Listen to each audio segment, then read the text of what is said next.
मिल छौरी के पाहुनमा गे माई बाबू खोज देलखिन दहेज के कारणमा गे माई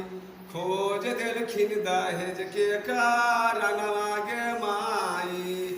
16 बरस रह छौरी के उमरिया 60 बरस के बुढ़वा घूसै कोहबर के भीतरिया पाहुना के टूटल है ठेहुनमा गे माई पाहुना के टूटल है ठेहुनमा गे माई बाबू खोज देलखिन दहेज के कारणमा गे माई खोज देलखिन दहेज के कारणमा गे माई राइटर कन्हैया लिखै दहेज वाला गानामा बुढ़ावा भतार मिलै दहेज के कारणमा